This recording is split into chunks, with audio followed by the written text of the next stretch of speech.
ये कहानी है आरव की, एक साधारण लड़के की जिसकी जिंदगी एक हादसे के बाद बिल्कुल बदल गई। आरव एक खुशमिजाज और होनहार छात्र था। उसका सपना था कि वह एक दिन बड़ा क्रिकेटर बने। सुबह स्कूल, फिर ट्यूशन और शाम को मैदान में घंटों अभ्यास, यही थी उसकी दुनिया। लेकिन कहते हैं न, जिंदगी कब क्या मोड़ ले कोई नहीं जानता। एक दिन स्कूल से लौटते वक्त आरव और उसके पिता की बाइक का एक्सीडेंट हो गया। उस हादसे में उसके पिता की मौके पर ही मृत्यु हो गई और आरव की टांग इतनी बुरी तरह से घायल हुई कि डॉक्टरों ने कहा, अब तुम कभी दौड़ नहीं सकोगे। उस एक पल ने आरव की पूरी दुनिया उजाड़ दी।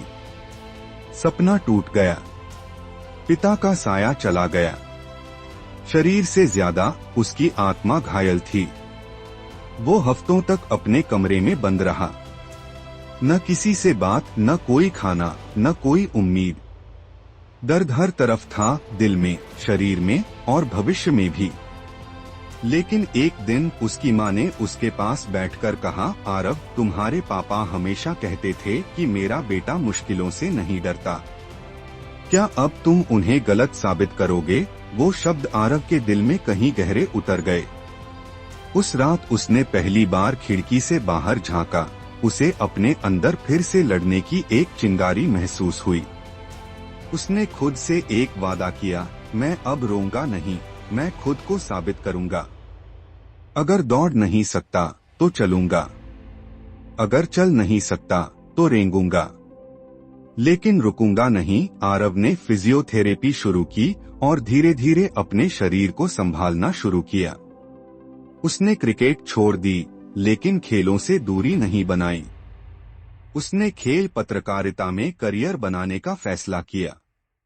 उसने कंप्यूटर सीखा, लेखन सीखा और अपनी भावनाओं को शब्दों में ढालना शुरू किया। 3 साल के भीतर आरव देश के एक प्रसिद्ध खेल वेबसाइट में बतौर लेखक काम करने लगा।